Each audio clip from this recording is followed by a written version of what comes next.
Сәлеметсіздер сабағымызға қош келдіңіздер. Сабағымыздың тақырыбы менің туған өлкем электронды энциклопедиясы. Сабағымыздың мақсаты ғаламтор энциклопедия, газет, журналдар, оқулықтардан алынған деректерді қолдану авторларына сілтеме жасау. Ешкі.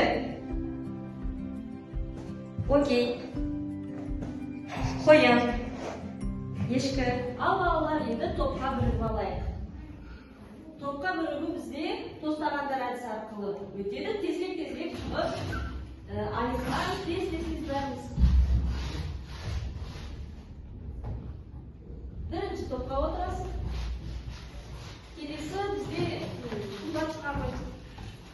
Тезірек тостағанның басына басамыз. Жақсы, екінші топқа отырады.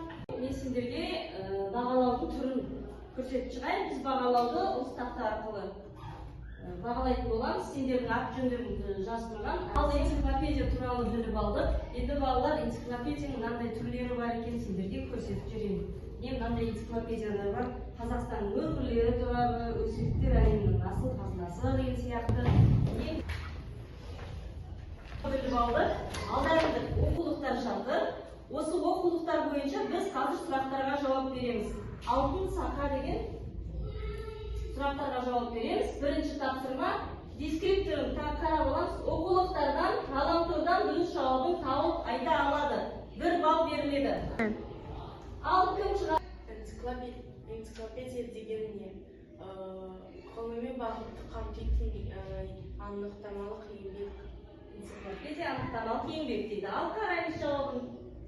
Энциклопедия ғылыми бағытты қамтитын анықтамалық көлемді еңбек. Дұрыс жауабы 1 балл. Энциклопедия қандай мағынаны білдіреді? Энциклопедия бұл топтастыруды білдіреді.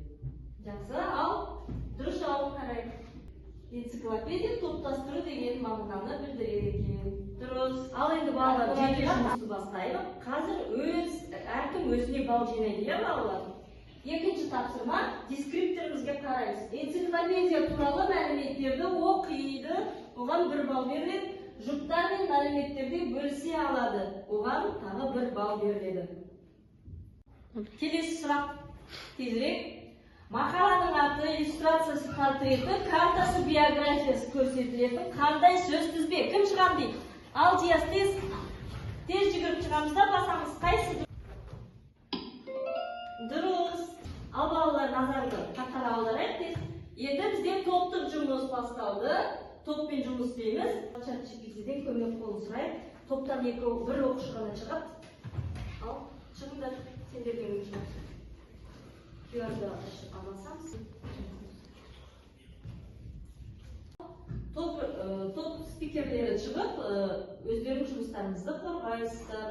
Аққу, бүркіт, дуадақ, шапалақ, жылқышы және тағы да басқалар. Жақсы, жарайсыңдар. Бірінші топ қабылдадық. Енді екінші топты тыңдайық. Тезірек.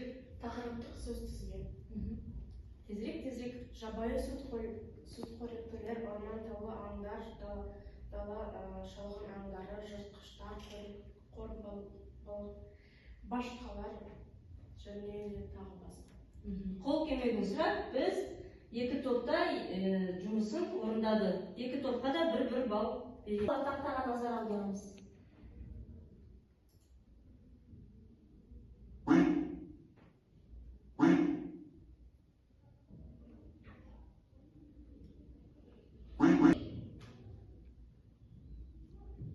Мен ерлік болсам осылай айтар едім. Айналайын адамдар табиғатта аялаңдар. Біз де тіршілік етеміз, жүземіз, ұшамыз. Табиғаттарды ластамаңдар. Мен арқармын, таудың иесімін, биікте тұрамын, еркіндікпен өмір сүремін. Енді қорытындылайық. Қорытындыға біз қазір алтын қақпа деген ойынды ойнаймыз. Оған не сұрақтарға дұрыс жауап беру керек. Оған да 1 балдан әркімге бөлек балл қоямыз. Ал кім шығам дейді бізде? Бірінші, ал жарқын шығар ғой, тезірек. Ал, асауын. Энциклопедия мақаласы көпшілікке түсінікті тілде анықтамалық сипатта жазылады ма? Иә. Жақсы. Жарқынға 1 балл. Жасабай. Оқи қой. Энциклопедия жазу үшін ең алдымен не қажет? Сөз тізбе. Алғысай. Дұрыс екен, иә?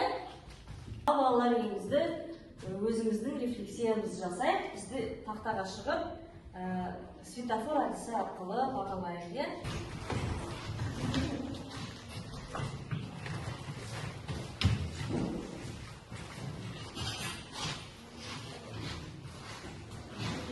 Барлығымыз түсінікті болды екен. Жақсы, жарайсыздар. Бағалау парағымызға назар аударайық. Бізде бүгін кім қанша балл алды екен? Арсен 9 балл, Қымбат 9 балл, Нұрали 10 балл, Диас 10 балл, Жарқын 8 балл, Әлихан 10 балл алды екен. Ал балалар, енді өлкетану сабағымыз өз мәресіне жетті. Сендердің рефлексияларына қарағанда бүгін сабақта бәрі түсінікті болды деп ойлаймын. Енді сабаққа қатысқандарыңа рахмет.